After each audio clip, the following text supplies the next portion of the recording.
What is going on, everybody? Thank you for joining on Tuesday. As you guys can tell, I am off site, so we're going to be a little quiet. But yeah, thanks for joining on Tuesday. We got a fun show for you guys lined up. I got two of my musketeers here with me. I do have some interesting news. I think I'm going to wait until I introduce Face and I introduce Hyper, and then we can talk about it, all right? So, no new announcements from me. You guys already know what it is. It's the next best thing. What do we mean by that? You can't afford the one. You probably want to get the next best thing, so we'll be talking about that. So, yeah, it should be fun. But like I said, I got an announcement to make. I'm going to bring the guys in, and then we'll announce the announcement. First up, you guys already know. The man, the myth, the legend, Mr. Faceless, Mr. FaceTime. What's going on, man? What's going on, man? Oh, I gotta always hit the smoke after I hear in the intro music, bro. Definitely, we got a good show tonight, man. Ran over the slides that we're gonna look at, and yeah, I think this is really gonna be a fun one. Yeah. And I see some people in the chat, like Renos is saying, "Oh, I love me some next best or second appearances." I don't think we have any second appearances, but that might be something in the works too. All right, let's not leave the champ, because let's remember there's only one champ on this panel now. It's not I, but it is Mr. Blue Pill himself, Mr. Hyper Combo. Hello. I forgot to do a different intro. Hey, you guys. You just forgot to be like social and like talk to people. Like, hello. Listen, you gotta switch it up a bit. Just kind of keep people on their toes. Yeah, at least hit him with the hello there. Yeah. So, guys, I do want to mention, I am off site. My career takes me a few places, so you might see my camera stopping and going for a few seconds. I just have to take care of some stuff. I guess you could say I'm on the job, but anyway. So, big announcement. I was chatting with a good friend, who I consider a really good friend now, to the channel, to the show, to all of us. Very knowledgeable guy. But Mr. Dan is going to be putting up a slab for my 2,000 subscriber giveaway. And I want to show it to you guys because you didn't have to do this. So I appreciate it. It's very humbling. But let's show what it is, guys. So Mr. Dan is going to be putting this up when we hit 2,000. So he's going to be putting up books. I'm going to be putting up books. Hyper, I think, said he's going to. Face as well. I think a Source Tiger, like a lot of them. So, like, I appreciate it. But, yeah, let's show up the book that Dan's going to be giving away. And this is Dan Delatorre. Yeah. So we got an 8.0 Peter Parker, the Spectacular Spider-Man, first appearance of Cloak and Dagger. Nice. That is a nice book, man. That is a nice book. Bro, it is nice. I want my name on the list for the giveaway. That's a nice book, man. Yeah, it's super generous of Dan, though. Yeah, definitely appreciate it. Super, super generous. You guys don't know, make sure you guys go, follow him. He's great to chat with. Really solid dude. A big-time Silver Age collector. He's been around for a bit, so he's got a lot of great books. But yeah, just very humbling that he would want to do that. I got the message a few weeks ago that he wanted to do something, and today he messaged me with what he was going to put up. So I appreciate you, Dan. I know you're in here, so thank you, man. Yeah, thank you for sure. Thank you. Yeah. It's awesome of you to do that. Yeah, and once we get to 2,000 guys, we will, be giving the book and the rest of the books, because I have books. Like I said, Hyper, Face, a lot of guys do. So yeah. So yeah, just be on the lookout for that. I'm hoping, May 25th will be my 1 year. So I'm hoping to get to that point before the 1 year, because I think that would just be kind of cool. But hey, it is what it is. A little over a month. I think you might do it, bro. Yep.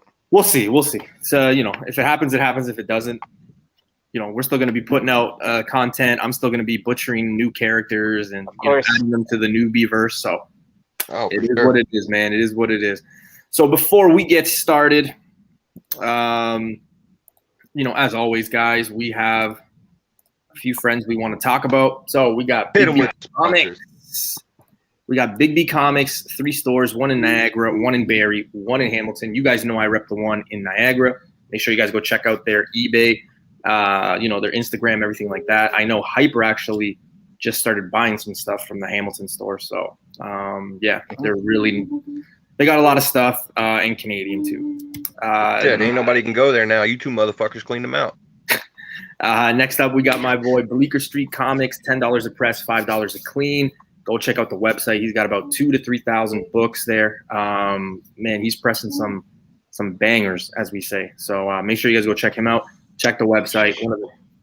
One of the dopest dudes, one of the coolest guys around. And if you want to have a conversation about comics, he will gladly take you up on those conversations, man. One of the nice guys. And, like I said, go check out the books that he's got. He's putting books up like crazy.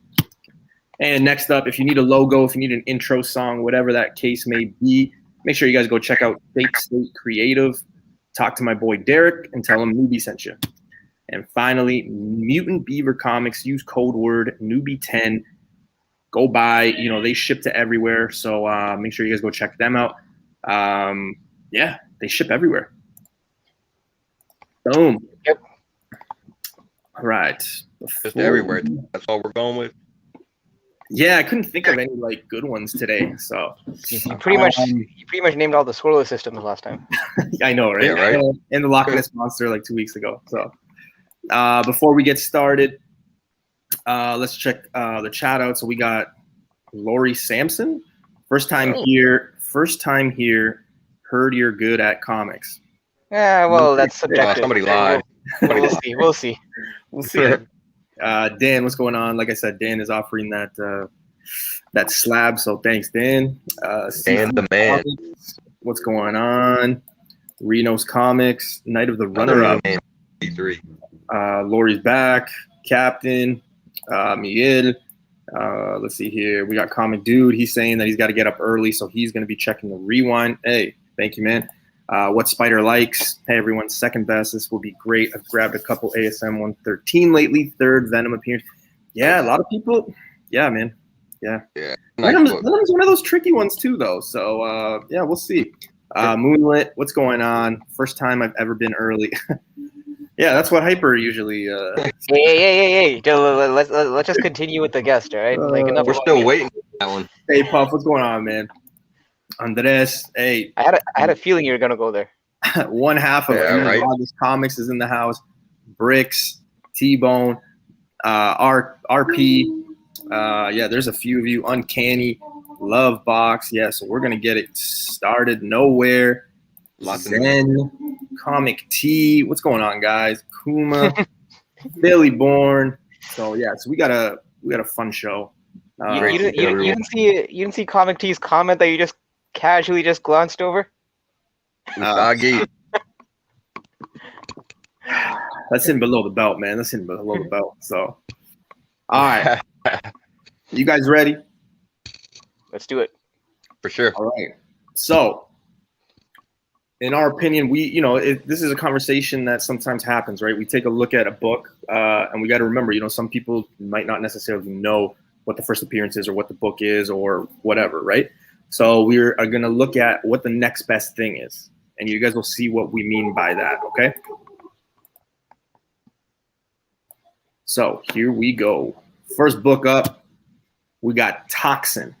So we got the first appearance of Toxin, but in Venom vs. Carnage #1, first appearance of Patrick Mulligan, that's all it is. He's not necessarily Toxin until issue #2. Yeah. So you look at the different price points there. It's almost $100, $120 difference. Me personally, #2 is the one that I would get if I had to pick and choose in this situation. The better one to get, the next best one to get is probably #1 if you can't afford #2, because at least you have the first appearance of who the character is. Yeah, I mean, this is a case where, you'll find that a lot of times when the character embodies the actual superhero, super villain that they become, that's usually ends up fetching for the most money. But the next best thing would obviously be their civilian form before they actually enter that power. So yeah, for that reason, first Patrick Mulligan would be the next best thing. I mean, in all honesty, if there's only like $100 difference between the two books, I would probably go for number two. But yeah, if you're really kind of strapped for cash, then go for number one, as your next best pick. Ugh. Ness. That was a tongue twister. Ness. Right? Yeah, can't let that one slide. Jesus I feel Christ. I feel like the issue with these are similar to what you'll have in a few books that we talk about later, right? Because it's not necessarily like, for example, like a Wolverine, right? Like this is where we have like when the person actually shows up first and then what he becomes, right? So Yeah. I think in situations like that, history tells us you have to go with what the person becomes. Mm-hmm. Well, and it's even more interesting and a little more complex with the any of the symbiotes, to be honest, because the symbiotes are actually living beings themselves. So it's not just a uniform like Wolverine strapping on the mask. It's it is actually like the first appearance of this other living being. So that makes it. I think, in my opinion, it kind of makes it a little more clear cut because it being the living entity, that's one that you're gonna want. But again, having the first appearance of the base character, the host, and everything like that is always another good book that you want to have in your collection if you can swing it. And like you guys were saying, the $100 price point. Yeah, in most cases that's not too much unless you're talking about like say for instance, number two is listed at like $105 and number one's going for cover price. I mean, that kind of changes the conversation a little bit, but yeah. Do you guys know if Toxin had any other hosts beside Patrick Mulligan? Actually, I will be honest, I don't remember. I'm not completely I don't up remember on. either. Yeah, Okay. Keys would probably be the one that would know. He's hardcore on the symbiotes. Yeah, Yeah. but sorry, go ahead, Newbie. No, go ahead, man. Go ahead. No, I was gonna say no. Face did bring up a good point that I completely missed. How in this case, it's not just a costume swap or anything like that. The symbiotes themselves are living entities. So it's like with like the Venom symbiote, it had multiple different hosts besides Eddie Brock. I mean, Eddie Brock is the one and true host that we all are familiar with. But as you've seen in comics, the Venom symbiote has had like different hosts like Flash and Lee Price and all that. But obviously we associate with Venom. I mean with Eddie Brock. So yeah, it is a bit of it's not necessarily apples to apples in terms of comparing civilian and when they become. What's that? I said you got jokes. What? I got jokes? Yeah. What did I say? Never mind, man. No, Moving on. That was not in reference to the. Oh wow. Okay, sorry. I just realized. I don't think the chat probably got it, but I just realized what I just said. No, but it's not exactly the same exact thing because of the fact that the toxin is considered its own living entity. So yeah. Right. But yeah, next best thing would be first Patrick Mulligan in this case. Yeah, for sure, because you're combining the two. And they're both fairly cheap. Like if you can get them raw, you'd be surprised at the condition. I mean, they're not old books, right? So that's the thing. I think you're better off getting the number two in better condition than one, just solely because, well, it's a white cover, so it's going to be harder to find in high grade, right? So, but I think if you really wanted to make bank, you probably want to find this in the wild or somewhere, buy it raw, because you're probably going to save yourself about $100. And again, you guys hear me say this all the time. I don't think Toxin will get to the levels of, say, Venom or Carnage, not even Scream. But, you never know. When you talk to certain people, different people have different characters that they like, so. Yeah, and they're doing some stuff with the new, this Extreme Carnage event that's coming up with some of the ancillary symbiotes. So, who knows who gets a push after this. Yeah, that Extreme Carnage is supposed to, bring in some symbiote characters who haven't been in play for a while to kind of be back in the limelight. So it'll be interesting to see those, Right. and I'm sure those books will pop up. Yep, for sure. Yeah. Oh shoot! All right. Next book on the list we got here on Next Best Thing is one that I think is going to spike. I think both of these prices are just going to go crazy. But let's take a look here. First Black Adam is actually Marvel Family #1. It's the book on the right there. It's that 10 center. It looks like, Jesus or, Albert Einstein is telling the Shazam family what to do there. That is the one. That is his first appearance. So you look at the price tag, a 0.5 CGC just sold for $2,600. One on the left there is the first Black Adam since the Golden Age. You always kind of hear that in the Marvel where it's like, hey, this is the first appearance of the character, but in Silver Age, right? Obviously in DC as well. This is the book that I think is going to spike because you look at that price tag, a 9.6 CGC just sold for $1,600. Again, this is Canadian pricing.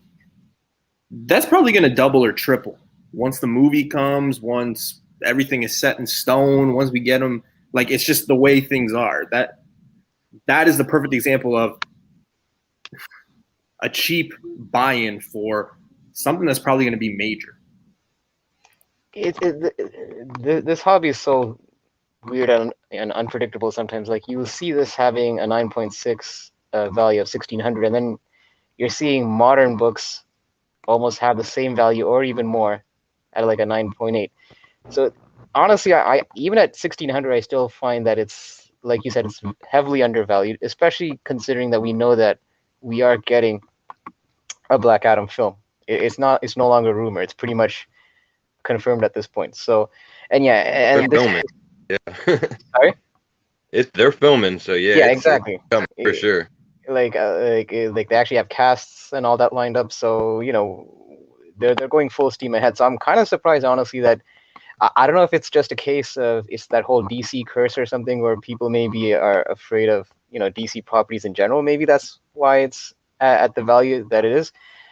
But yeah, honestly, man, for 1,600, it's definitely not a buy-in, especially for a high grade like a 9.6. And obviously, in this case, you're comparing Golden Age versus Silver, so you can see like a 0.5 is 2,600. So, I mean, like personally, I am all in on Black Adam, and this is probably one of those books I would be looking out for. But I'm probably gonna have to go with the first Silver Age appearance over the Golden Age. Also, he's actually on the cover. That's the other thing that kind of appeals to me. That's major. That's actually one of the, and to me, it's almost like a more appealing cover. To be honest with you, I don't know why. I kind of action cover. I mean, yeah, there's more going on. That other cover, you just got some motherfuckers standing around. Like to me, when I see this one, it's like I just picture like Moses giving the 10 Commandments. You know what I mean? Like, like, hey, do this. Or... Wait, newbie. They were asking the issue number of Marvel Family. What issue? I can't. I believe it's #1. Yeah, that should be #1. Yeah, it's #1. Okay. Yeah. Yeah. I mean, you see, we got the movie coming, Black Adam, and you got The Rock, you got that star power. You know that when that movie hits, these comics are gonna spike. Now, if the movie comes out and it's as good as we all hope that it is, and they can really continue to build on it, that spike is gonna go nowhere at all. And I mean, it's a character that has been like it feels like it's been pretty. He's been pretty underrated and undervalued in DC for a long time. A lot of the comics that he's in, you can get pretty cheap. He's just one of those characters that has been really overlooked for a lot of years until The Rock has really brought attention to him. But yeah, but you're seeing. I mean, I know we're just sticking to these two books, but those other books are starting to heat up as well. I mean, yeah, exactly. It's the time to grab them if you're gonna grab them. I mean, because I wouldn't expect that they're gonna come back down after this. I mean, The Rock is a huge star. He's got a lot of draw power, and it really looks like they're putting a lot of focus onto this Black Adam movie. So, Hopefully it'll be what stabilizes the DCEU and they can build off of it and go from there. So Yeah, one can hope. It's crazy to think, but I came across a Shazam 28 in like I believe it was a 9.2 for like I think it was like 250, $300, like Ooh, dude, years Yeah. ago. okay, that's probably before any of the rules Yeah, and all that. for sure. 5 years, and I remember just being like, I'm not gonna what? No. I bet you wish you bought it now. So hey, but that's the that's the way this hobby goes. You know what I mean? Like there's wins, there's losses, and there's regrets. So Hindsight's yeah. always 20/20 though in this case. but I will say, and you guys hear me say this a lot, cheap buy-in. Even at $1,600, that's a cheap buy-in for that book. I'm telling you. And the thing is, it really is. If a 9.6 is 1,600, I'm sure you could find an affordable grade. Because like we're seeing certain books that even at a 4.0, like just to throw an example, like Hulk 181, like a 4.0 is already a couple of grand. So like in this case, I would assume that if a 9.6, well, Dude, yeah, 181 and 4.0 is like almost reaching 6,500. okay, so ridiculous. that's a few more That's than a couple. That's a couple, but Few yeah, couple. but you got to figure if a 9.6 is 1,600, I'm sure there's an affordable grade within your budget that you could probably get this book for. Like I'm sure, I would assume like a 7.0 or a 6.0 could probably be like less than a grand or even a 6 or 700. So yeah, so for that reason, it's still a very attainable book. Yeah, I mean either way, it's still a big boy book. So I mean, you're going to be paying some money for it. Yeah. I wouldn't mind having that book now, but hey, Yeah, I'll take either one of them. Yeah, either one. Yeah. All right. Next book on the list, guys. We've got one of my favorites, Franklin Richards. So obviously, Franklin Richards, Fantastic Four Annual number 6. The price tag there, one recently just sold in a 7.5 CGC for $1,225 Canadian. But we all know that this one gets a little tricky because if you think about Cable, you think about different, even his sister Valeria, right? Why is this one more important than the other babies and this and that? So I feel like this one is super cheap on the next one to grab for him because the next one you should probably be getting or looking for is obviously Fantastic Four 245, which is him as an adult and as that avatar. Prices range between $5 and $25 raw Canadian. You can find them out in the wild. But yeah, I think it's got a. This one is interesting, and a lot of people have said this throughout the years that this book is very interesting. That annual is very interesting in the sense that you don't get the same for Cable, and there's a few other characters that I can't think of, but there's but there's some babies that don't get their due or respect or that price tag, and then this one you do. So, right. Yeah, I mean, and it's funny because I think that FF 245 I think was recently in one of my LCS's claim sales, but because I don't think this book, like a lot of people know much of the significance of it. Normally, when my LCS does a claim sale, a lot of the key stuff gets picked up right away within the first 20 minutes. This one was sitting there for the longest time and no one was claiming it. So it goes to show. Sorry? Should have grabbed it. Anyways, we'll move on. So it goes to the point that this book clearly is going under a lot of people's radar, and it's still even me exactly, and yeah, it's still like Newbie pointed out, it's still cover price. That's the price that I saw it at. And yeah, it's.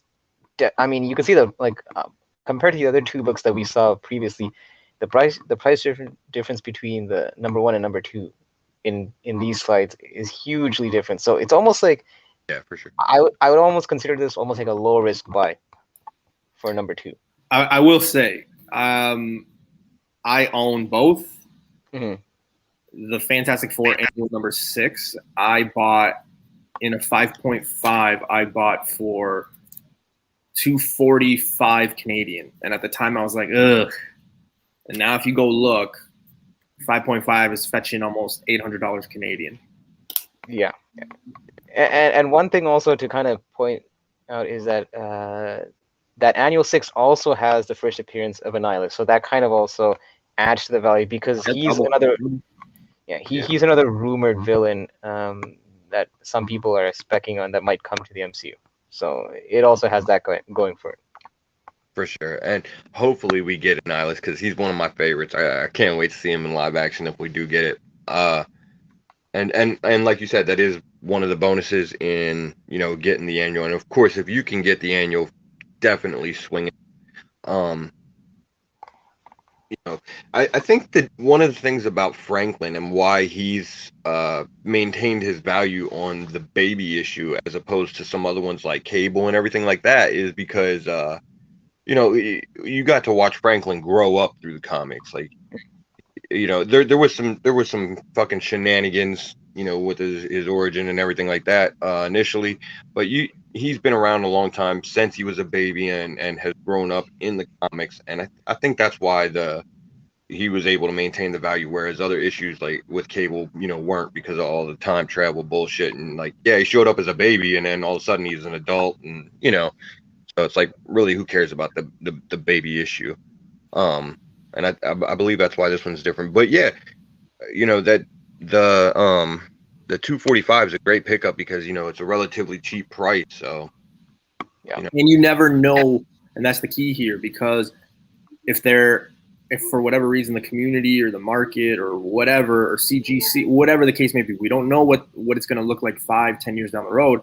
They could be like, you know what, this is the book now, right? Or like it's more of an adult, or we get Franklin in more movies or shows or whatever they do, and he's as an adult. Well, guess what? That's just going to add value to that book. So it's going to be interesting to see. I would probably jump in on it now that it's anywhere between $5 and $25. Yeah. Exactly. yeah, at that price, it's like Hyper said earlier, it's almost no risk to just pick it up, keep it in the collection. What's better? Nobody cares about babies. Exactly. Fuck them kids. All right, next book we got on is Speaking of babies, Something is Killing the Children. Wow, that's just perfect segue. Yeah. it's really like this show hates babies.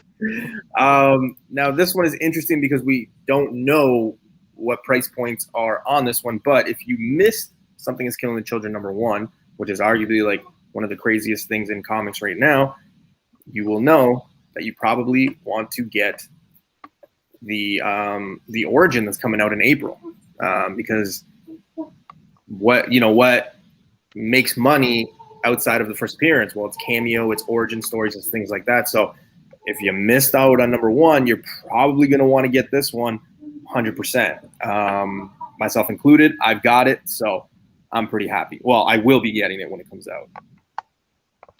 Yeah, I mean, I think cover A of issue 1 is almost fetching for over $1,000 for a 9.8. So to think that this book almost came out 2 years ago and it's already hitting that value without even like any confirmation of a movie news or anything like that, it's kind of astounding. So I can only imagine what will happen when we actually do get an option use for this. So yeah, issue 16 is the origin of Erica Slaughter. This one is interesting because we're not just getting regular covers for this, we're also getting 2 ratios of 1 in 25 and a 1 in 50. I'm seeing the set already selling in the secondary market for like $160 for everything, the both cover A and B, 1 in 25 and the 1 in 50.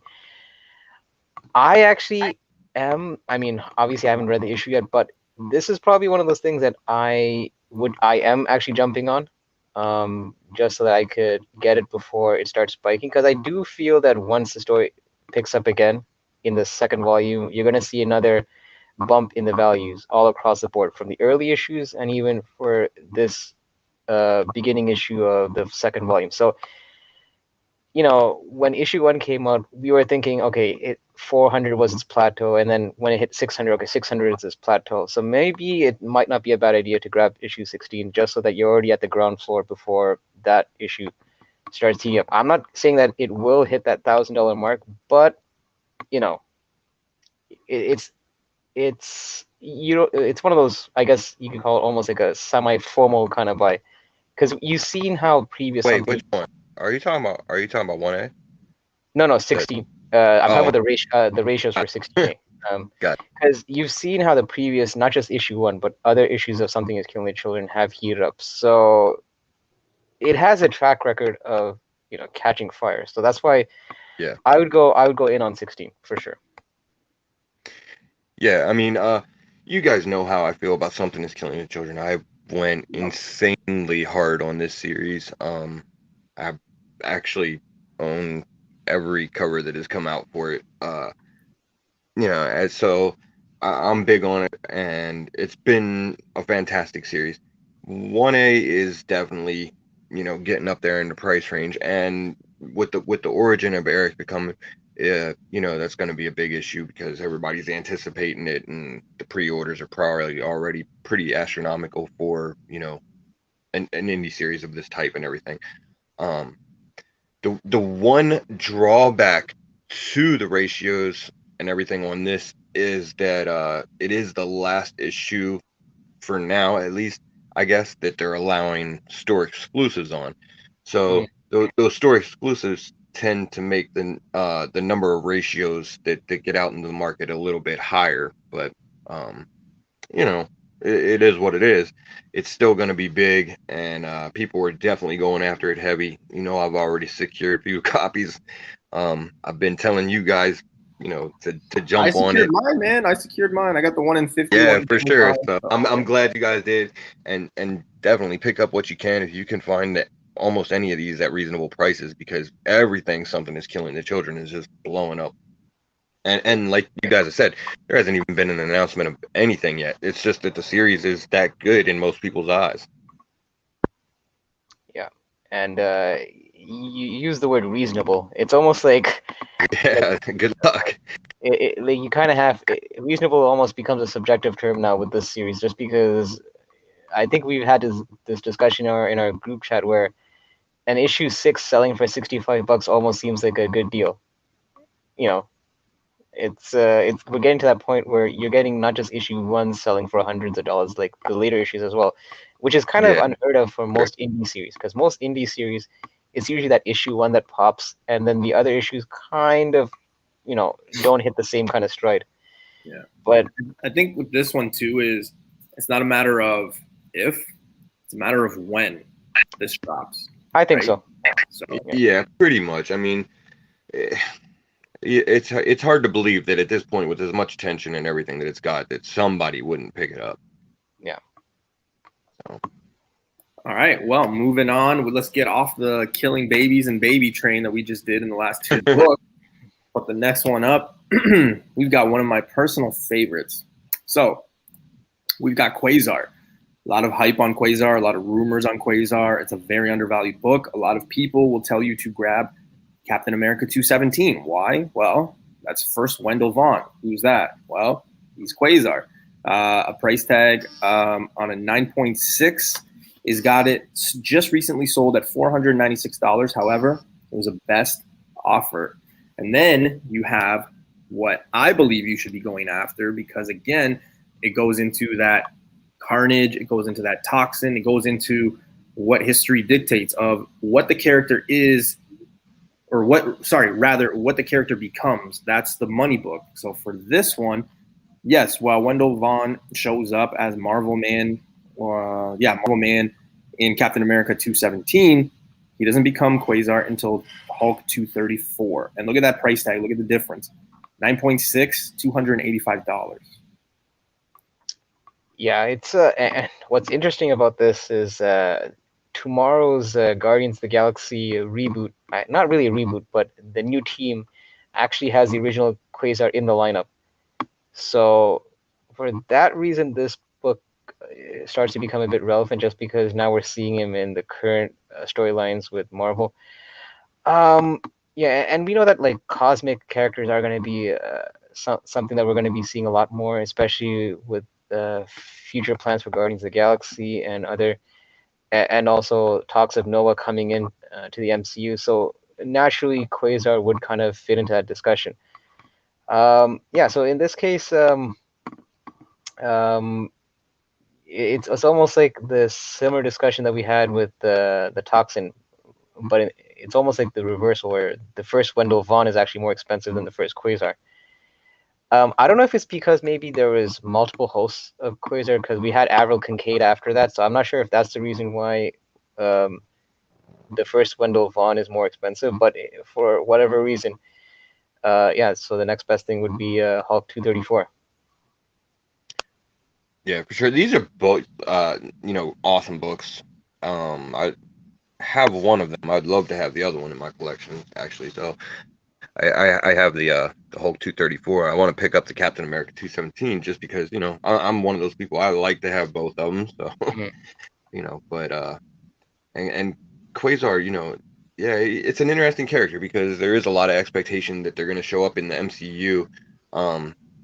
The thing is, it's sounding like they may be leaning more towards using the Avril Kincaid version of Quasar, but whenever they do these types of things, even if they use like the Avril Kincaid version, it's pretty likely that Wendell Vaughn is going to show up in some form or fashion to, because it's just what Marvel does. They like to pay homage to their legacy characters and everything like that. So they bring them in somehow. You saw that in Captain Marvel that they, kind of floated a few things there. I think Face that it was, I believe, in one of the recent Guardians of the Galaxy annual where, because I know that Avril Kincaid is almost like in Lost in Limbo or something like of that sort, but I believe she was referenced in the annual. And it was the short story that was written by Al Ewing, who's currently writing the Guardians series right now. So it's almost like that could possibly be a foreshadow of even Avril Kincaid also popping back up. And I've been talking about that book for a very long time. Yeah, you have. Yeah. And I finally found it in the wild, which I was pumped about.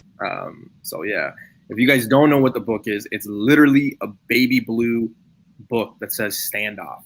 It's a very hard book to find, but when you do, you know what it is. I promise you it's out there. You just have to look hard enough. But yeah, that's a book I've been talking about for a few months, saying, you know what, they could go this route.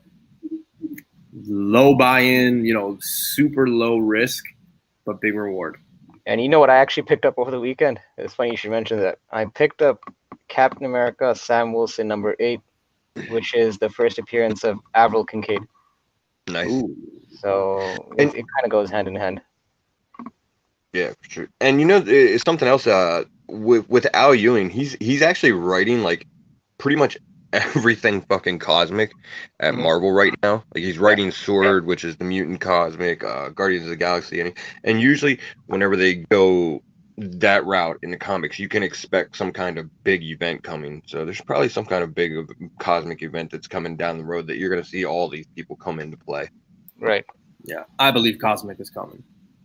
Oh yeah, for sure. All right, next book up. We got one of my personal favorites. So we got some random guy from New Orleans named Mr. Gambit. So first appearance of Gambit, first full, because I know there's going to be some people be like, newbie. Uncanny X-Men 266, first full appearance, a.k.a. the thong cover. You get them on the cover, so I think that's why this is the winner book. 9.8s are reaching out of hand. One recently just sold for basically $1,500 Canadian. While the X-Men Annual 14, a book that you could find in a lot of places, is actually starting to heat up. I mean, a 9.8 recently just sold for $720. That's crazy for a book that you could probably find in a lot of dollar bins, flea markets, everywhere. Like this book is everywhere. So yeah, I sold the 9.4. I sold two 9.4s, and then I had 3 copies raw, which I thought were 9.6s, 9.8s, and I sold 2 of them, and then I made a trade for one for another book that I'm going to be showing off. But yeah, man, I don't know. Like I would probably sway people to get that annual, just because that first appearance is right now at a crazy point where I think Gambit is like 4 or 5 years away anyway. So you might be able to get it on a dip when it comes out. I mean, obviously anything X-Men right now is just getting hot. This one being one of those popular characters, no doubt it's going to get hot, and it has gotten hot. But I think you can get this cheaper on the down low. Yeah, this is a case where I think it's just a victim of all most popular mutant books, I would say, are just heating up just because even though Feige said mutants are coming, he never specified which mutants. So basically, people are just kind of grabbing whatever, mutant titles are out there because there's no narrow focus. Yeah, man. I think that annual 14 is almost like a gimme for this kind of segment of our show because we've all seen this book in the wild for like 30-20 bucks for the longest time raw. Um, I mean, I'm kind of always like a cover guy, and the only thing that this book I kind of am not a fan of is the fact that The song. well, no, I'm talking about the annual actually. What I like about X-Men 266 is we actually see Gambit on the cover. That's the one of the things that kind of I find hurts the annual 14. But you're seeing the GPAs on these. It's almost like half of X-Men 266. So this definitely, I agree with Nubi. It has further room for growth, especially when you're seeing that 266 getting priced out. People are going to naturally gravitate towards annual 14. So yeah, it's and I'm pretty sure you could still find these in the wild. I just want to say this: when X-Men hits, which it will, we've already had our Cyclops, our Storm, and all that. The two characters that are really gonna, well, I think three characters that are really gonna pop off are Gambit, Wolverine, and Gambit, Wolverine. Oh, and Rogue, right? But let's look at this character and look at the argument that people have been making for a very long time with this character in these two books. It's the same argument you could make for Hulk 180 and Hulk 181. So let's look at what history has taught us. Look at what 180 is doing right now.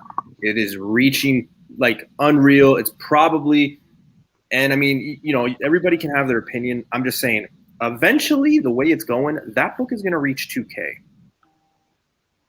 It's not a bad buy-in right now to probably get this book because at some point Gambit is going to show up again properly. They're going to market the shit out of him. He's super popular. The 90s cartoon, I think that's the route we're going with when the X-Men do come. That 266 is probably going to be unreachable. That 14, you're probably going to be able to make a few bucks if you're looking to flip it. And I think, again, at a 9.8 for $720, if you have the extra income, if you're looking from 5 years away, I think that's still a cheap buy-in because you're probably going to look at this book in 5 years and be like, shoot, I remember passing it up at 700 and now it's 1500 or, whatever the case may be. So. Yeah, and this is one of those cases where, like the annual really should be the first appearance. I mean, because there's a lot going on with Gambit in there. It's not like a fucking one panel, just quick flash of him in the shadows or something like that. Like he's fully in that issue, but the market has accepted 266, so it is what it is. I'm actually pretty lucky that Gambit is one of my favorite characters. I picked up 266 several years ago when it was still cheap, and I actually just got the annual 14 maybe a couple months ago. I picked it up. Didn't even realize that I didn't have it in my collection until I think actually Newbie was talking about it on a prior show, and then I got to dig and realize that I didn't have it, so I had to grab it.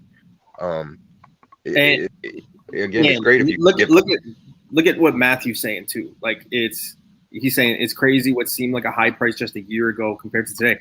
I talked about this on when did I talk? I talked about this on Sunday's show when we were talking about that Young Avengers 1, comparing it because people are comparing it to Giant Size X-Men, and I said to you guys, I said, I passed up basically a 6.5, I think it was, Giant Size X-Men like 5 years ago for like, I think it was like $400,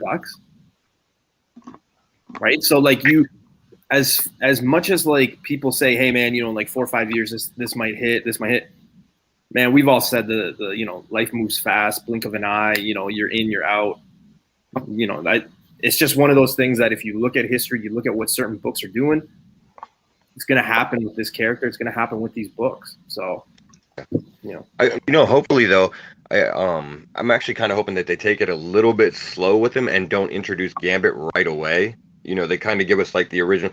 Like, I'm not saying they give us like the first 5 X-Men, but I hope they kind of go like giant size X-Men, that sort of route, and then bring Gambit in a little bit later so we get the whole storyline with Bishop and everything like that. Like, I think we might get. Nine. I think we might get Gambit in maybe like an end scene in Captain Marvel, because I do think that Rogue is showing up and stuff like that. No, I just think that Rogue, Gambit, Wolverine, Cyclops, Sunfire, all it's just gonna be different the way they do it. So yeah, that and you see it. That's why everybody's picking up all these X-Men keys. It's like ridiculous. So actually, what would be a really cool like after or mid-credit scene for Marvel to drop for Captain America 2 would be the fucking the Rogue incident. Like, Rogue just comes in the mid-credit scene and just takes her powers and done. And just leaves that's the end of the movie. Right? That'd be great. Dude, I love how I compare it to the, like, people always, like, when people message me about this book, like, hey, Newbie, I found this book. They're like, hey, man, I found that Thong book. And, like, I'm like, damn it. Yeah, so, like, it's kind of funny that's the thing. Right.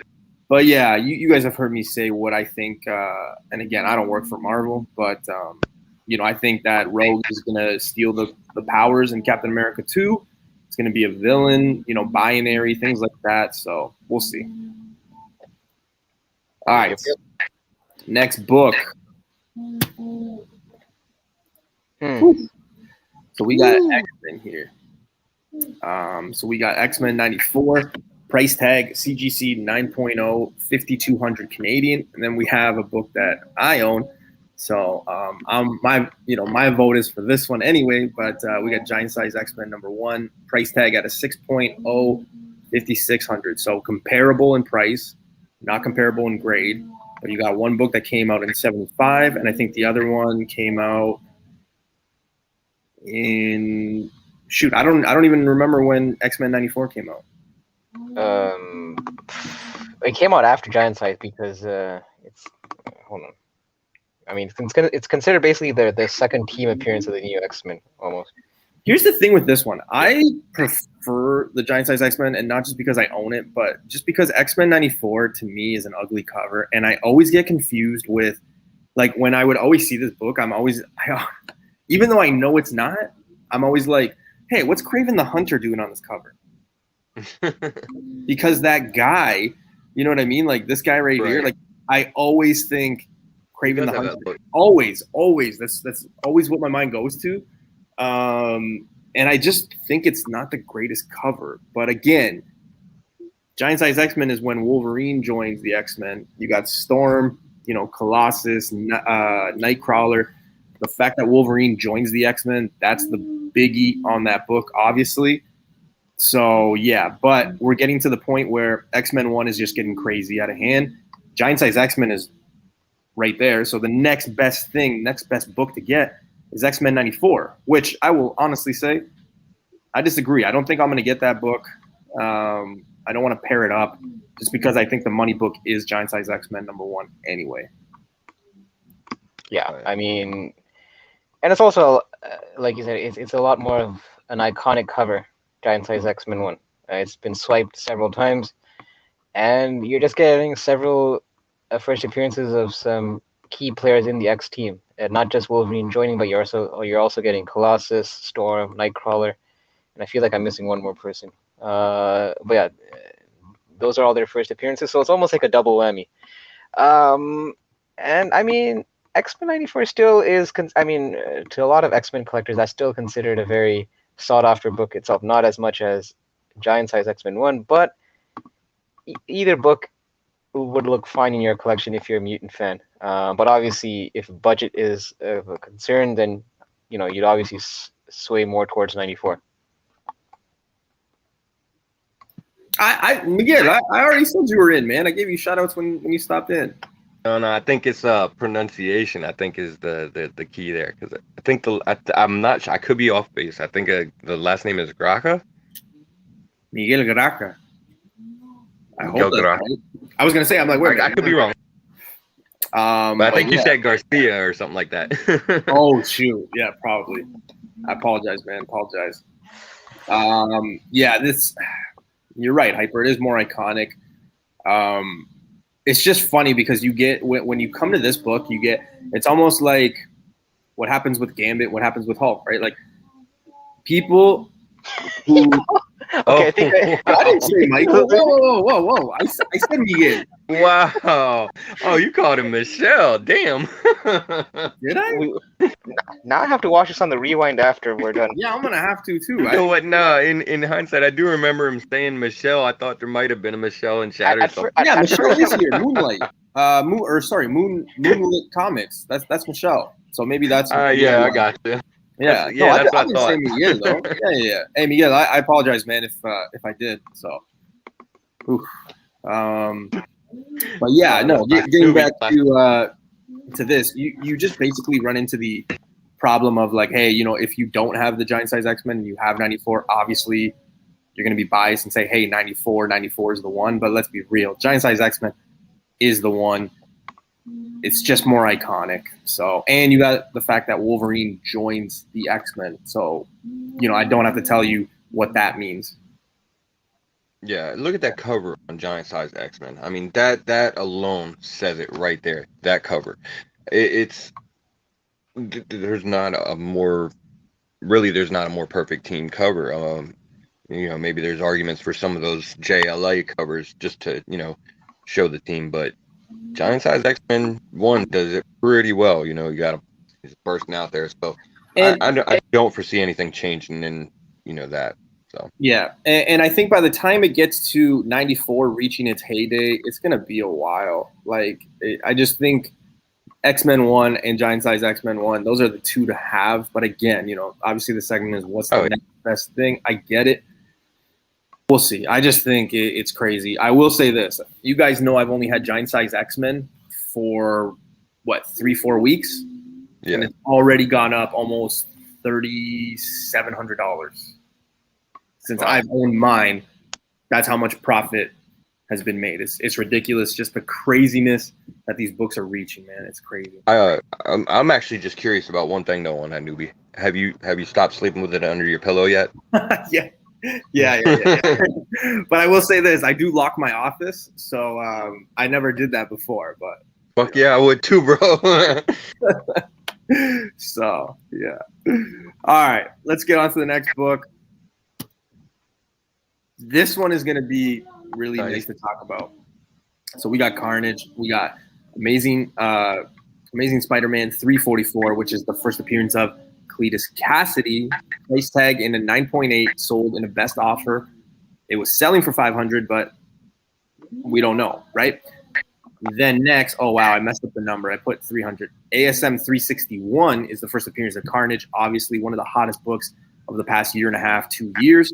It's only going to get hotter, but a price tag at a 9.8 just sold for $1,500 Canadian, best offer. Again, you get into this problem where what are you going to get? Are you going to get what the character becomes? Obviously, the one you want to have is 361. So I don't know. Will the next best thing be this one, or would it be the cameo in 360? Yo, you got that labeled wrong as shit. What label? You got ASM 300 up there. I said that. I said I messed up. I just saw that. Wow, I was like, what the hell? No, I said I messed up. I put 300 by accident. Yeah, no, I was like, what the shit?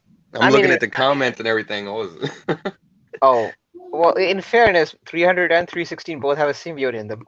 So True. No, I know. It threw me off. I was like, wait, what the hell's going on here? No. But yeah, you run into the issue where Carnage is the one to have. Also, you have him on the cover, all that jazz. But when people try to argue, like with, say, like a Quasar or something like that, I always refer to this one where I'm like, well, 344 you could find for like $10 raw, right? If you got a good presser, cleaner, it's in good condition, I mean, you could get a 9.6, 9.4, 9.8. So we'll see. But I will say this, and actually what Spider likes beat me to it. 360 is such an undervalued book. Like, it does no justice for Carnage. Like, ridiculous. And I think it could be because it's not like the most appealing cover too. Like I never thought it was like a good cover, to be honest with you. So, but at least what 360 has going for it is it actually has Carnage in that issue, whereas 344 where it's still just Cletus Cassidy. yeah, absolutely. So, Face, I'll let you take this point, and then I'll just add to it after. Well, I mean, you guys know I love Carnage, so I own everything Carnage. But yeah, the ASM, the cover there with Carnage on it. I mean, just looking at that, again, it's become a classic cover.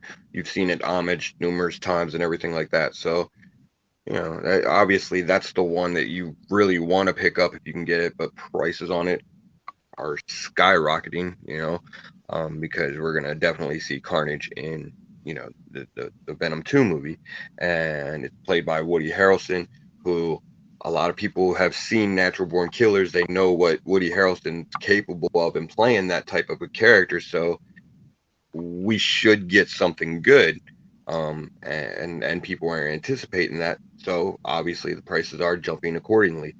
And given that that's the case, I mean, yeah, that Cletus Cassidy is a great pickup if you can find it for a good price, for sure. Because when the movie comes out, all the shit with Carnage across the board, especially if it's good, is gonna really pop up in price because people are gonna be excited about it, and rightly so. So yeah, and tracking the comics, we just said, I made a mistake when I did the presentation. Newbie.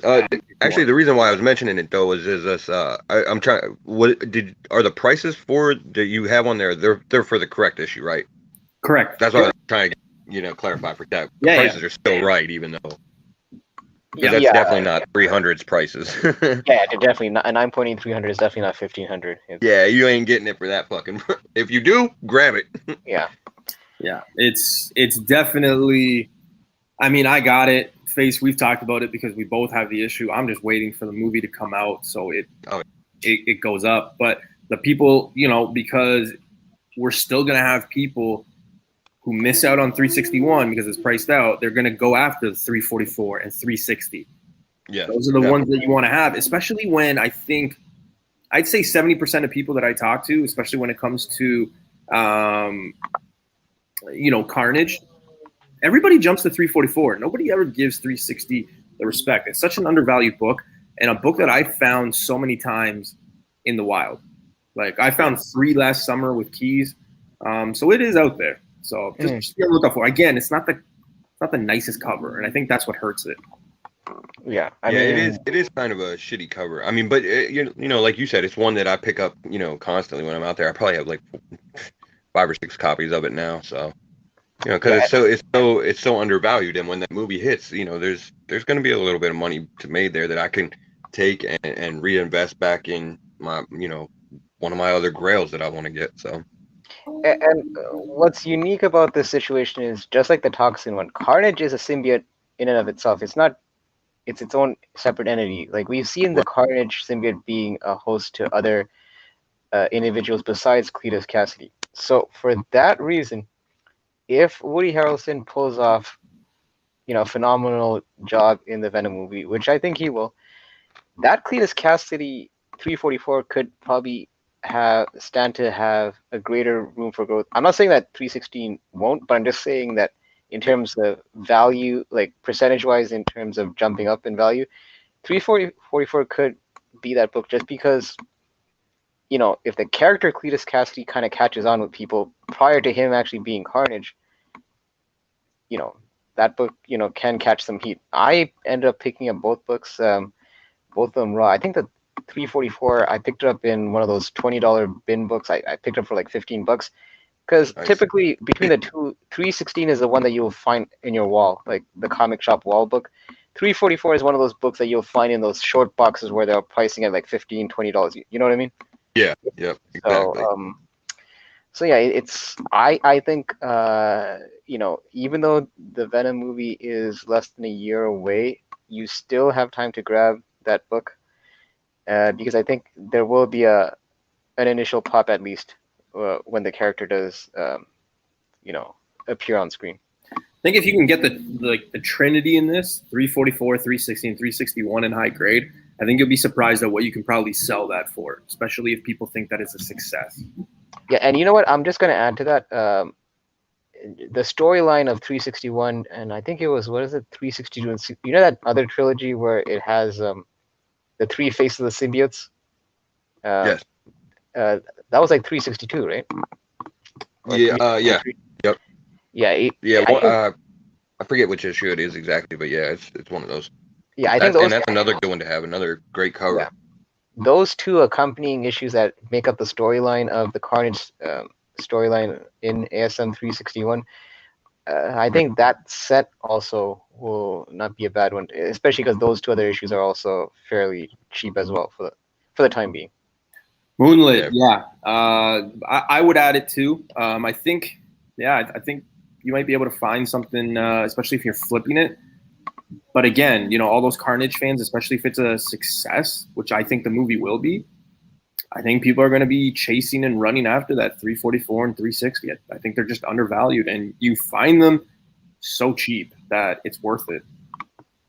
And you know, actually another thing too, this is actually kind of a recent development. I mean, you've seen it before with Cletus in that he keeps coming back and everything like that.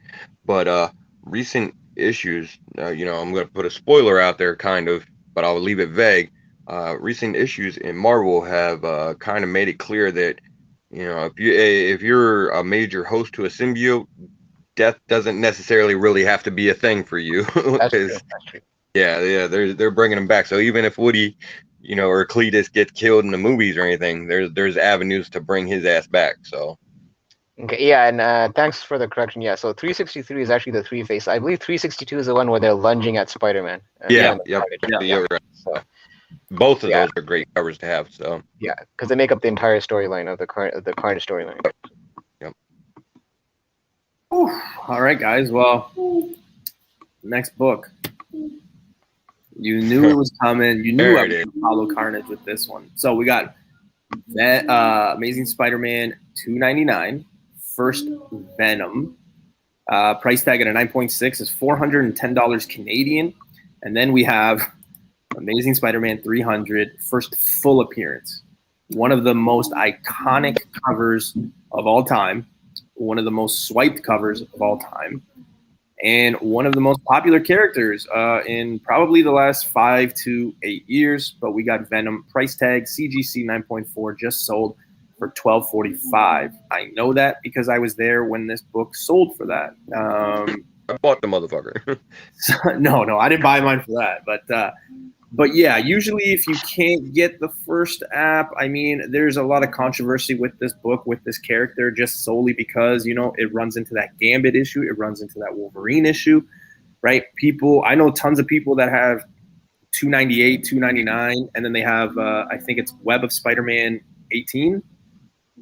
Because a lot of people, you know, that Eddie Brock or what issue? Whatever, like they try to. It's the with the hand? Spider-Man. It's like the yellow one. Yeah, it's the yellow cover, and it's the one where you see the hand, right?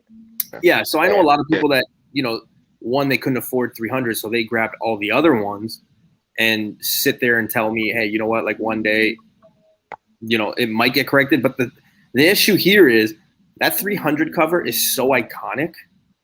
I just don't see it for this character. I think, especially if you're a Venom fan, 300 is the one that you want to grab, but I get why people would go the other way, especially where this book is reaching right now this year. Myself included, I thought that, you know, it was kind of going to go down in price, even though we do know that there's a new movie coming. I don't think after this movie, Venom is going to be like so on screen or, you know, the spotlight be on him for a bit. So I think there's going to be a dip, and that's probably where you want to capitalize on getting the book. But again, I just think the cover being so iconic, I mean, it's going to reach a certain point that you might want to get these other ones and maybe make a few bucks, but I think it'll always be Amazing Spider-Man 300.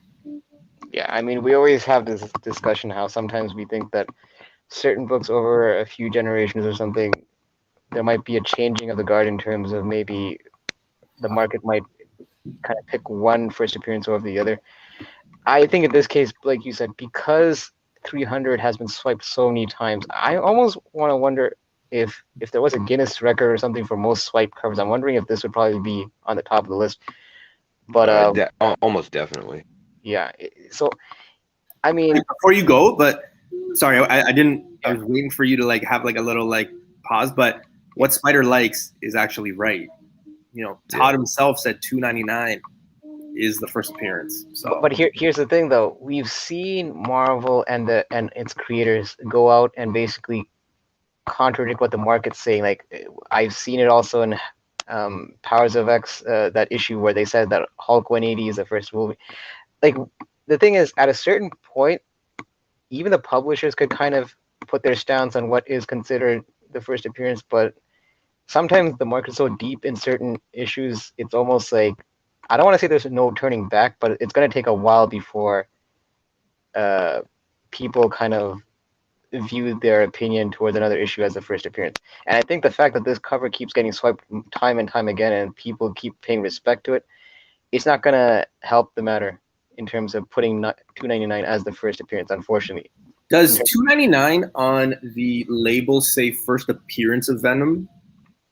I think it's a cameo from CGC. Okay, because I think on my 300, I think it says first full Venom. Yeah, I could be wrong on it, but I believe it says cameo. Yeah, I think that's the distinction. I mean, obviously, if you're just talking about just first appearance, point blank, it would be 299. But it's just the discussion when you start bringing up cameo and full appearance. Yeah, absolutely. That's kind of where things get a bit muddy. I mean, yeah, if the word cameo never existed, I think our lives would be a lot more simple.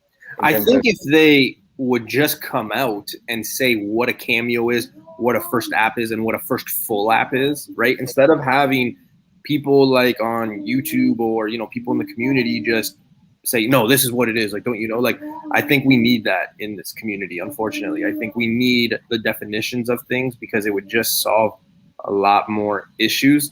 But again, I think personally, if 300 wasn't as iconic as of a cover, then I absolutely think 299 would have its heyday, and that would be the one. Yeah, unfortunately though, the problem with having a definitive rule is because there's been a lot of inconsistencies in terms of what's considered a cameo, what's considered a full between several first appearances. So for that reason, having a clear-cut rule, it almost, I kind of find, will add confusion because it almost then makes people second guess some of the other stuff that they considered as a first full. Anyways, I think we're kind of going off track, but I mean, in terms of pricing, you see right there, like a 9.6 is almost like 1/3 the price of a 9.4 of a 300. This is interesting, and let's leave it here. Let's leave it at this. This is the last comment I'll make. But when we talk about these cards, yes, there's cards that show Wolverine is 180. However, the market dictates, and that's what you have to go with, right? So like the money books are ASM 300, Uncanny X-Men 266, Hulk 181. Those are the money books as dictated. So that's why I'm saying, it would be kind of cool or much needed that, like whoever is making these decisions, whether it be CGC, even though I know CGC doesn't want to have that responsibility, there has to be something there that says, hey,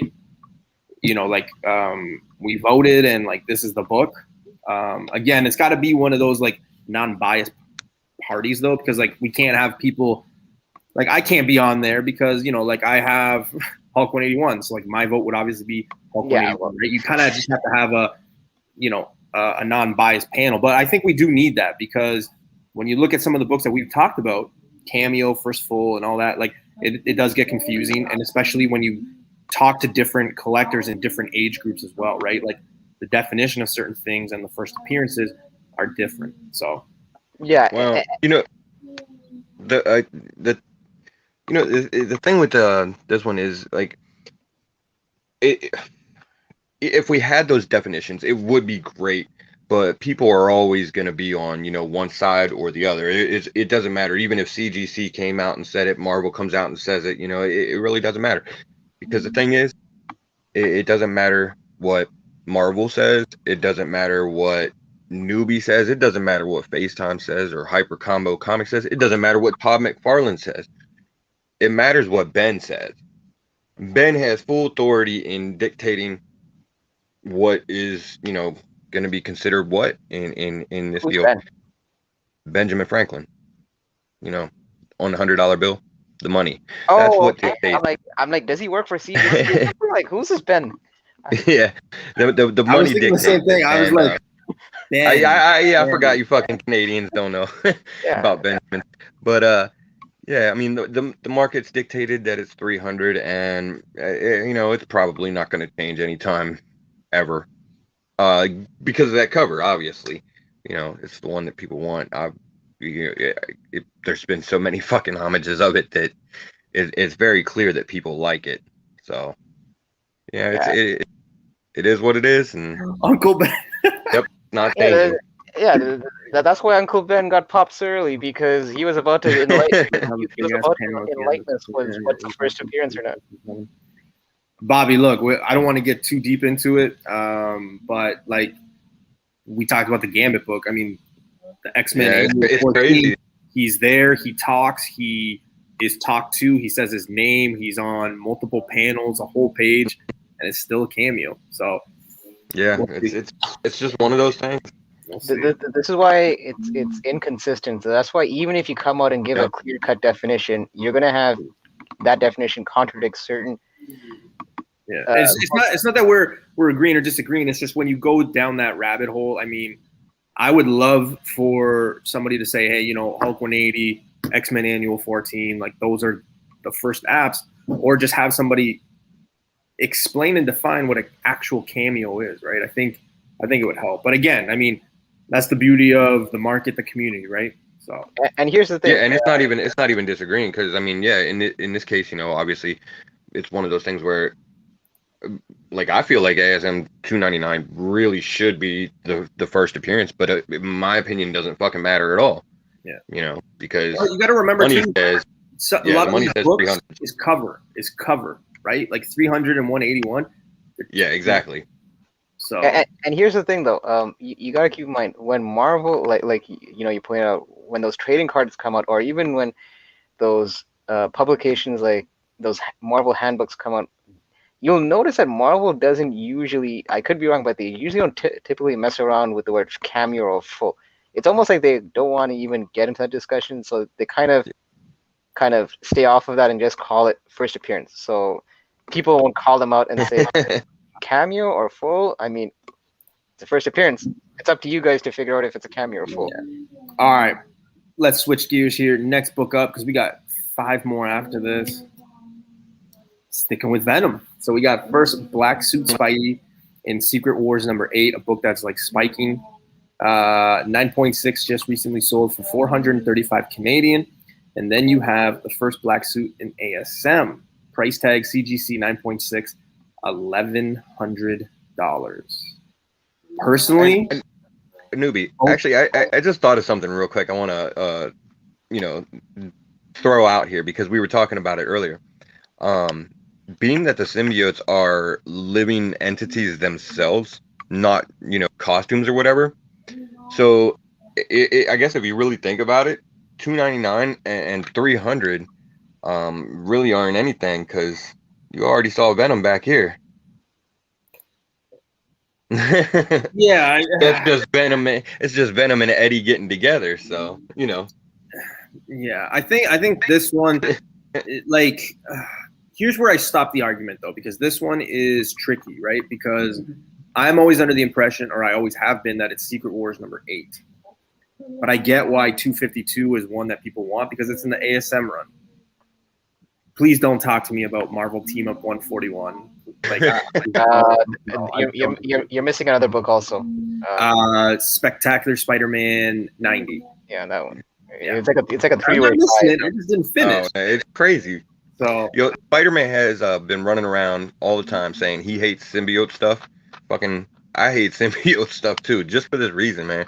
All these first appearance cameos and everything have to get complicated with the damn symbiotes. It's crazy. And I think chronologically, 252 came before Secret Wars, right? I believe. I don't know the exact dates, but I was just always under the impression it was Secret Wars 8. Again, these two covers, like these two have a lot of swipes. They're very popular covers, So again, I don't know. But what So Spider likes is saying, yeah, chronologically, 252 comes yeah, out it does. Yeah, many months before. like the storyline wise, Secret Wars 8 is basically, in terms of the actual storyline, that's the event in Secret Wars came before 252. But in terms I of think at one point, wasn't Secret Wars more expensive than ASM 252? I don't remember because No? for the time I've been collecting, I think 252 is always superseded Secret Wars. Um, yeah, and yeah, because the release date, like what Spider like said, it did come before Secret Wars. I don't know if that's a reason why um, it has a better value for it, and also it is a swipe of AF-15, Yeah. so that's the other thing. Good. Spot on there. Spot on work there, Hyper. What's that? Said spot on there with the Amazing Fantasy 15 swipe. Okay. Yeah, thanks. Right. Thanks. Thanks for pointing that out. That almost sounded No, semi. I apologize, man. I was being a dick. I shouldn't have done that. Yeah. I know. I'm sorry. No, that was totally. It was worth it. It was. I like I'm like, In my head, it played out like when I heard it and my brain functioned, it was just like one of those like, yeah. well, none of you mofos were mentioning it, so somebody had to bring it up.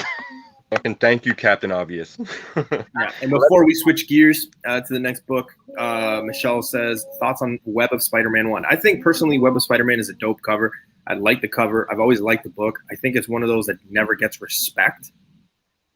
But again, the one that people really chase is, Secret Wars, ASM 252, Marvel Team Up 141, and Spectacular Spider-Man 90, right? So The thing is, though, if you can swing it, any of these books are good ones to grab. So if you come across them for reasonable prices, just go ahead and pick them up because people love the symbiote shit. So yeah, and Bobby's right. If Web of Spider-Man 1, if you got a newsstand, yeah. All right, next book on the list is, there's 3 books, but I can only get 3 of them. We got Adam Warlock. So Fantastic Four number 57, first appearance of him in the Cocoon. Yeah, that's what's up. Price tag 8.5 CGC, just sold for $1,200. Well, then we have Thor 165, first appearance of Adam Warlock. Me personally, I think it's a better cover. Price tag CGC 9.0, sold for $3,000. Best offer. Yeah. 165 in the Thor book is my vote. Even though I like Fantastic Four, I always gravitate toward Thor 165. But again, once one of them reaches crazy heights, which Thor 165 reached a crazy height last month. It was just getting crazy. The prices on this one and Marvel Premiere 1, I believe it is, those are just going to keep rising as well. Yeah, I think I'm with you on this one. The cover doesn't do it for me. Even though obviously I respect the history of Fantastic Four, but between the two of them, it's almost like is there even an argument between which has the better cover? So Not really. but obviously this show does focus on the next best thing. So you can see the price difference is vastly different between a 9.03, that's $3,000, and an 8.5, $1,200. I think both books will heat up when Adam Warlock does appear in Guardians of the Galaxy or maybe another cosmic property in Marvel. So if you can't grab, Yeah, we saw that. Yeah, listen, we saw that. I was proud of that. He didn't mess it up. So you know what? And I don't mean to interrupt you, Hyper, but in regards to the babysitting comment, just want to say what y'all are hearing is some background noise from Newbie because that motherfucker is at work. That's the kind of dedication he has. He's at work, and he is so fucking dedicated that he is still doing his live show for us to enjoy. So and have fun in this chat. So we appreciate you, Newbie. Yeah, well, thanks, man. Appreciate it. I didn't even hear anything. So I guess maybe my earphones aren't working that well, or maybe. It might be. You can get a little background noise from them every now and then, but it hasn't been a big deal at all. So Okay. All right. you know, Cool. Yeah. And Shout yeah, out. Bleeker knows this book because he pressed it for me. He pressed my Thor 155. So yeah, and I agree with you guys, man. Like the completely like Thor is obviously the one you want because that's got the better cover. But you know, if you can't swing the Thor, that Fantastic Four is it's a quality book to have in your collection, regardless of that ridiculously shitty cover. Because of the the history, of that book and everything like that. So, and Adam Warlock is one of the best characters. It's got a really interesting storyline in the cosmic aspect, which Kevin Feige has come out and said that he wants to get deep into in the movies. So you would expect that it's only a matter of time before we do see Adam Warlock, and with all the hype around it, it just makes sense that he would be coming at some point. So that Marvel premiere one, though, I think will at the end of the day, when he does show up, because I do agree, it's not a matter of if, it's a matter of when. It's Marvel premiere is probably the slept on one, and that's probably the right. one that people are gonna be sorry they didn't. But I would grab one of these two. I think one of these two you can't go wrong. But if I was a betting man, I think by a hair, it's Thor 165. Yeah, I'd agree. All right. Next book, Face. Oh, oh, my So boy. we got Fantastic Four, Silver Surfer, Galactus first appearances in number 48. And then we have first full in 49. So price tag on 48, we got a 5.5 CGC that sold for 4,500 Canadian.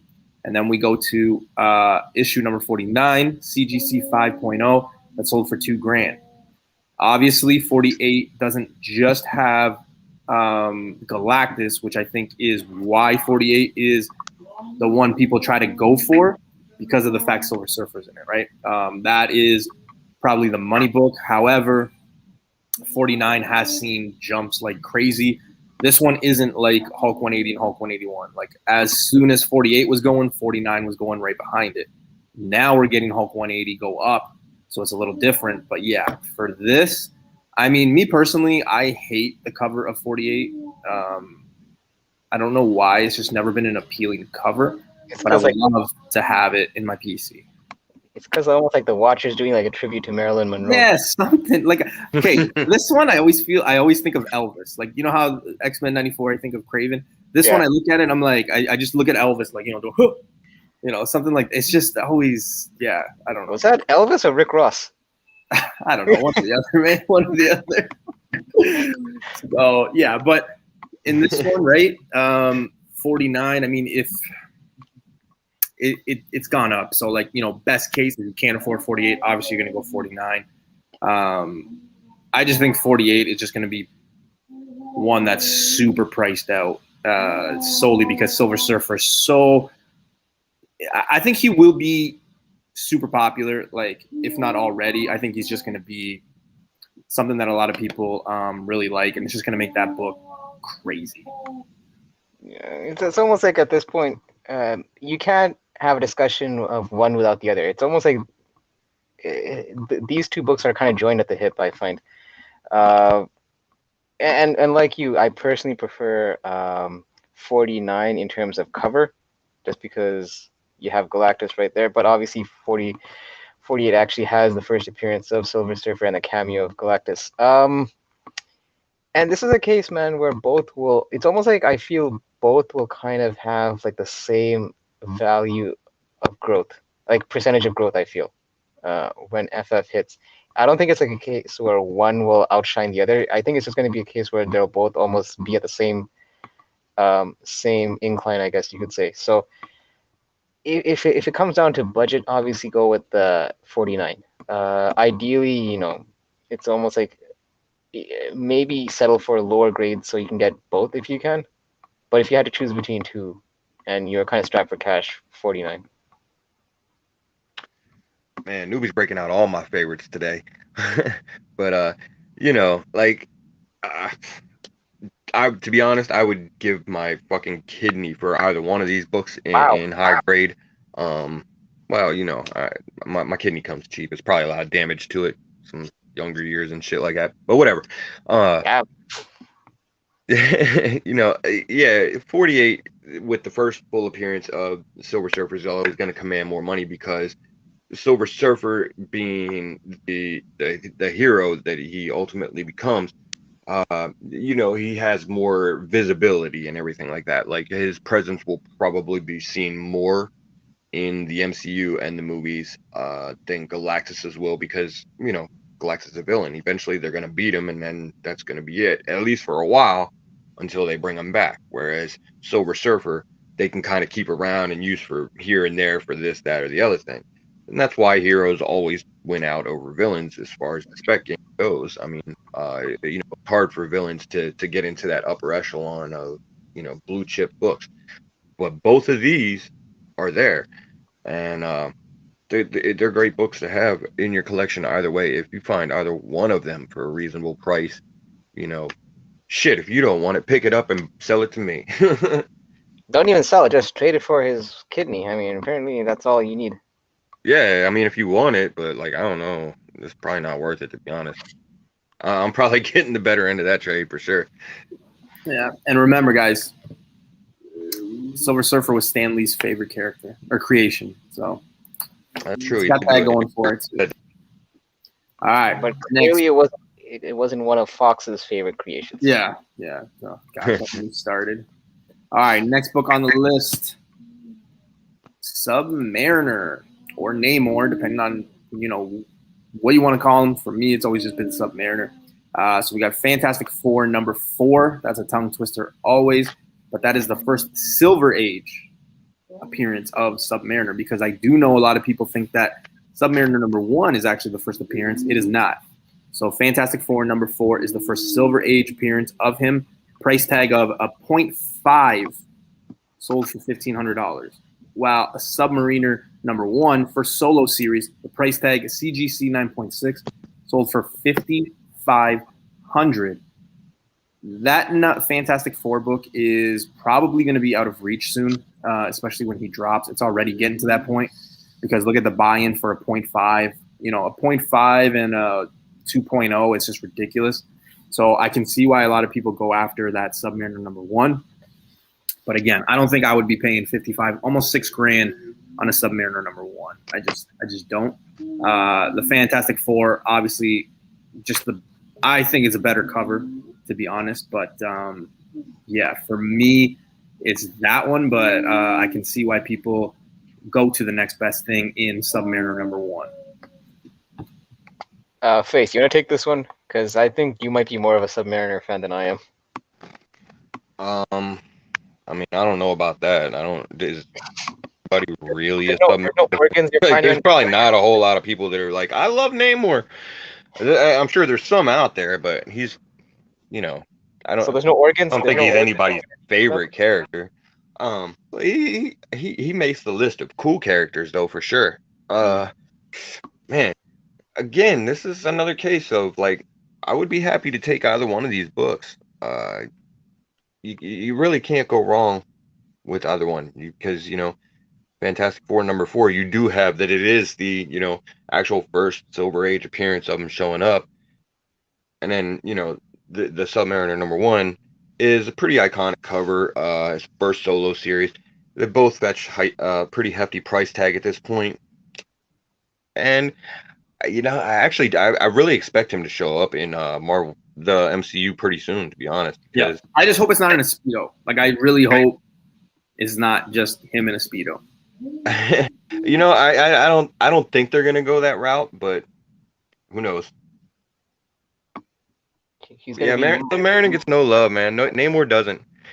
He's just one of those characters. Like he kind of fits into the same thing as Aquaman. Like people just they can't relate to the underwater stuff, so it kind of other than the random ass really cool storyline that people want to get into or whatever, it's hard for those underwater characters to really have staying power just because people don't relate, so they don't want to pick up the issues. Yeah. Yeah, and Um, to address someone in the chat where they were questioning if Submariner or Iron Man came, it did come before, but I think in terms of first solo series, this is actually the one. Yeah, That yeah. As far as solo, it is. Yeah. yeah, solo. But like if you look at this notations, actually, I think it says it on there because I think it says it on my Iron Man one. But Iron Man one and this one, the first one is that white Iron Man and Submariner one. That's the one that comes before both. No, but that's not considered as first solo, though, right? No, it wouldn't be a solo. No, I don't know, but like that, it does predate both of them. Oh Yeah. yeah, for sure. Another great issue to fucking have. Yeah. All right. Getting down to the final two. Gee, I wonder what newbie's leaving for the end. What could it be? What could it be? So Mystery. Static. So we got Iron Man. So you guys already know Tales of Suspense 39. It is my holy grail. Doesn't somebody in chat have that book? Let's not talk about it. But anyway, this one is not the greatest homage or swipe cover, but you know, there have been some for Tales of Suspense. Obviously, this book is just really crazy. So, first appearance and origin of Iron Man, obviously. Price tag on a CGC 3.0 gets you $6,000 Canadian. Where you can get an Iron Man 1 first solo series with a price tag at 7.0 for $1,300. I got mine, which is a 5.5, and I thought I paid too much, man. But like where that book is now, it's like crazy. Again, it's not a book that I'll ever sell. It's a book that I'll always keep because it's, you know, my guy, my character. So yeah, but again, you got the same situation as Submariner, right? Not a lot of people can get Tales of Suspense 39. Tales of Suspense 39 is not a book that you can find easily either. So you can see why people jump to Iron Man 1. I have a question about that cover though. Iron Man 1. Is he attempting to do like some kind of split, like almost like Johnny Cage from Mortal Kombat, kind of? Next question. But yeah, let's great. you know the deal. You're talking about an early Silver Age versus this is a Bronze Age, right? Iron Man 1. I keep forgetting. It's still a silver? 68. Oh wow, okay. Yeah. So, yeah, listen, because of Iron Man's lineage, obviously, that Tales of Suspense is almost it's an unreachable price point where you're almost going to have to settle for a very low grade just to get it into that affordable price range. So, you know, Iron Man 1 kind of hits that sweet spot where even at mid grade, it's still, you know, a book they don't have to kind of, you know, put a second mortgage on, I guess you could say. That's the thing. And again, you know, you guys know what this book like what both these books mean to me, but like, you know, Dan having it, like even Dan will tell you, right? Like this one is hard to find. Like Tales of Suspense 39 is very difficult to find because a lot of people just aren't selling it. It's a very important book. And yeah, I know you guys got jokes and, you know, everybody's going to say their part, but it's an iconic character. It always will be. That book will just always, you know, it doesn't have the legs to do this anymore, but it's going to be one of those iconic books that goes down in history. So not a lot of people are selling it, man. So yeah, I mean that Iron Man cover there, yeah, he really does have a lot more flexibility on that than you would think a big metal suit would have. But regardless of that, I mean, you know, again, two fucking great books. You know, they're because of the age. I'm not personally the biggest Iron Man fan. Like I like Iron Man, he's cool and all, but I'm not the biggest Iron Man fan in the world. That's clearly newbie comics. But again, I would still give, you know, a pretty large sum to have either one of these books in my collection. So. Oh yeah, for sure. I mean, you can't deny its place in Marvel history. I mean, whether you're a fan of it or not, and whatever you think of the current iteration of the character, you can't. I mean, he is, after all, one of the original Avengers, so he predates Captain America. Captain America joined the Avengers after Iron Man. Some people don't know that. You know, Newbie Comics is muted, so that's perfect. Sorry, I was saying have a good night, Michelle. Thanks for joining. I appreciate you stopping by. Oh, okay. I thought you were gonna start gushing more. I thought you were gonna start gushing No. more about Iron Man. So I'm like, Man, I forgot he was muted. But no, I was saying, yeah, a lot of people don't realize that that Iron Man was first before Captain America. So yeah. So for that reason, he has his place in Marvel history. Whether you like him or not, you can't deny his place, and that's why, no matter how, and Newbie, I think you agree with me when I say this. No matter how bad the current storylines are getting, or will, because Iron Man hasn't really been very consistent currently in the Marvel no, comics, but that doesn't change the fact that it's still, a sought after key book. So whether you get Iron Man 1 or Tales of Suspense 39, either book is great for a collection. That's absolutely true. He totally would be. Bobby, that's actually pretty. Yeah, fuck, man. Give him a fucking basketball. He's got it. Yeah. Again, I mean, I was having some conversations, and the two purchases that I made, right? Obviously, everybody knows by now, or if you don't know, Giant Size X-Men and Hulk 181.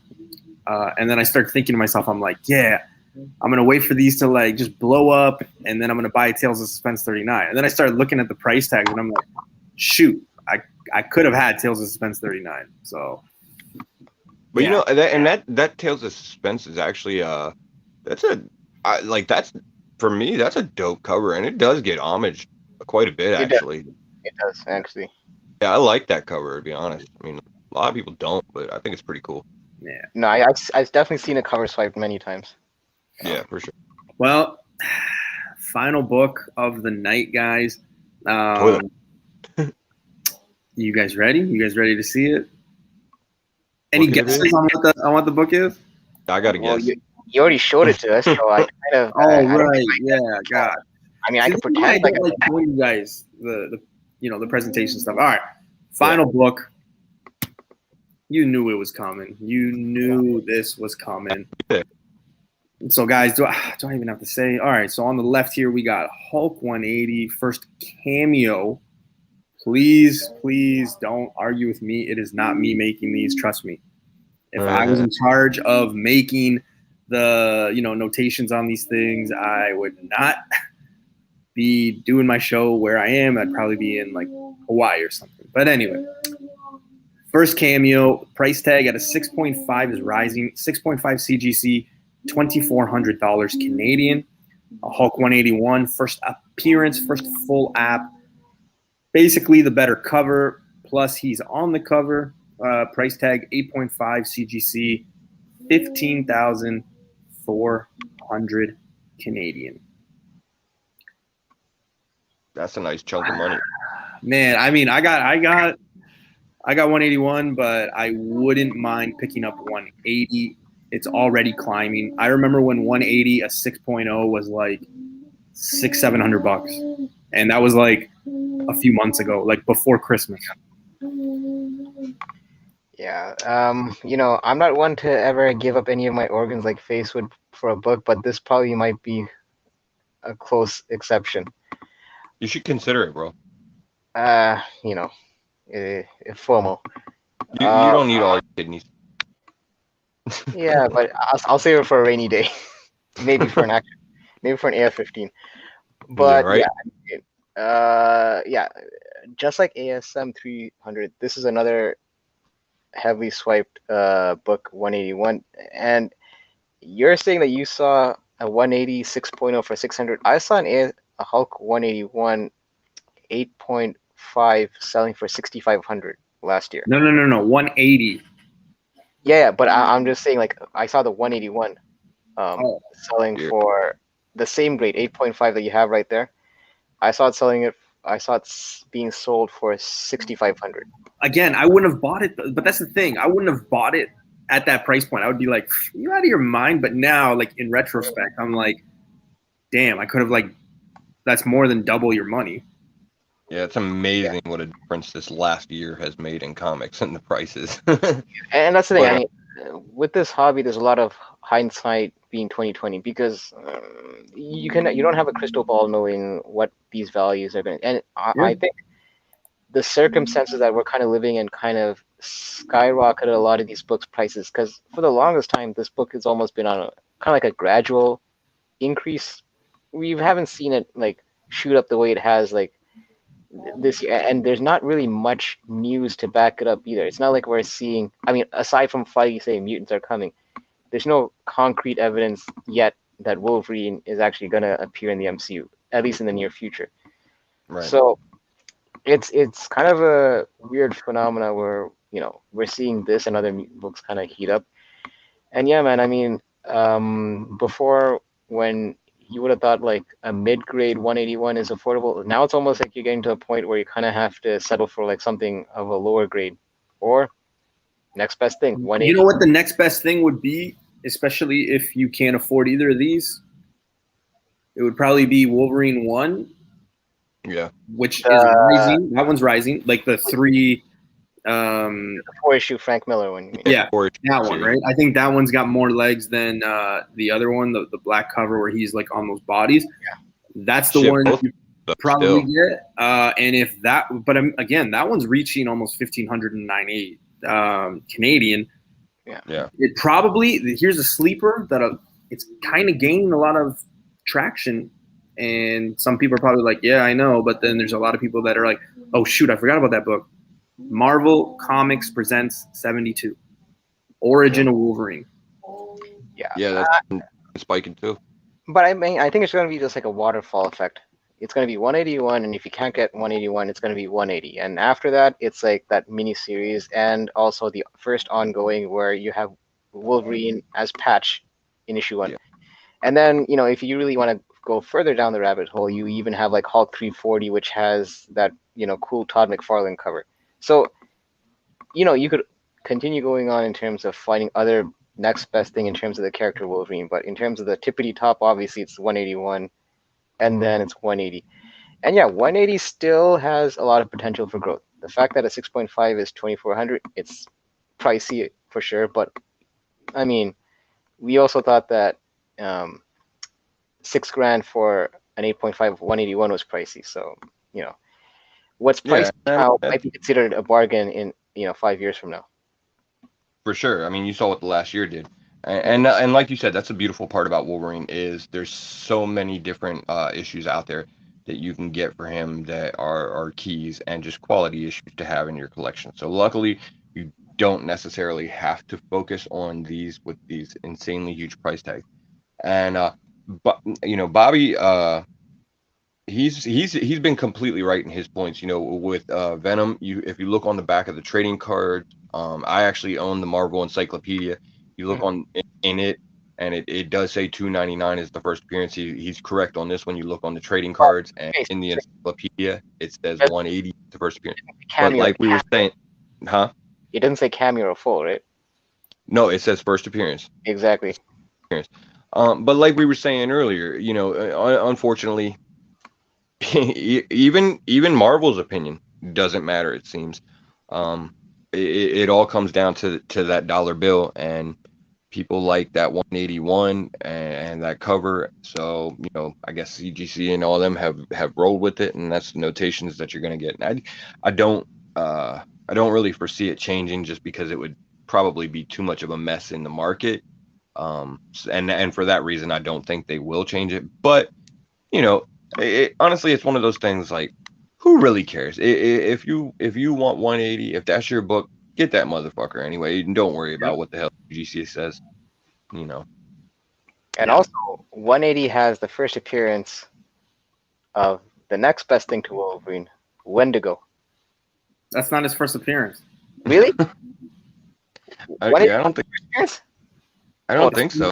It's 162. Okay, Yeah. my bad. All right. That's, I guess that's a clip. Just repeat it. Sith, get him, Sith. Repeat it. We got you on full. Repeat what? I have no recollection of what we were talking about. Don't worry, it's live on. I made the same mistake last time we were talking about it. It just came out. It's all good. Yeah. Right. Yeah. See, 162. Yeah. So yeah, but here's the thing, and it's like Hood Rat saying, shout out to Hood Rat, Team Nerd Herd. They're doing good things. Affiliation with them, solid guys. 2,400 for 180. It's probably still a cheap buy-in. for later on. So yeah, any of these Wolverine keys, Yeah. I mean, because they're just gonna blow up when he finally does fucking come. So just well, something to be, get 'em. something to be on the lookout for. And again, Waterfall Effect, priced out at either these two or Wolverine 1. I mean, that origin of Wolverine story, it's so slept on. It's undervalued. I found, 4 copies now in dollar bins. So Sure, that's really just slept on. saying, man. Just saying. Well, that's the presentation, guys. That was the show. I do want to remind everybody, the big announcement at the beginning of the show.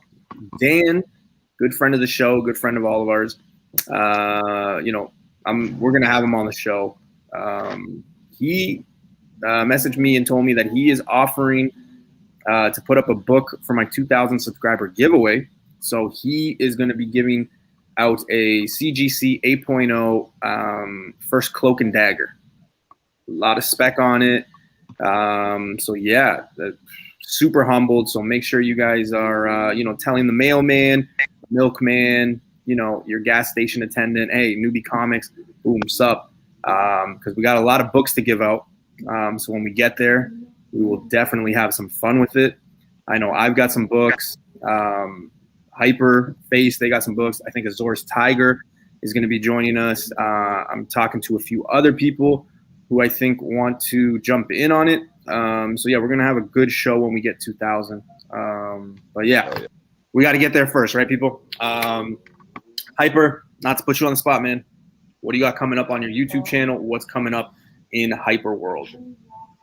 The same thing, and that's been coming up for the last few weeks. Just more posts on my IG at hyper.combo.comics. My YouTube channel and all of its 2 videos is up there in the bio. As you guys know, I am working with something with Face on another side project as well, so that'll be up. And congrats to the chat on catching that little mistake I made on the Wendigo's first appearance. That was a trick question. I actually knew what the first appearance was. I just wanted to keep you guys on your toes.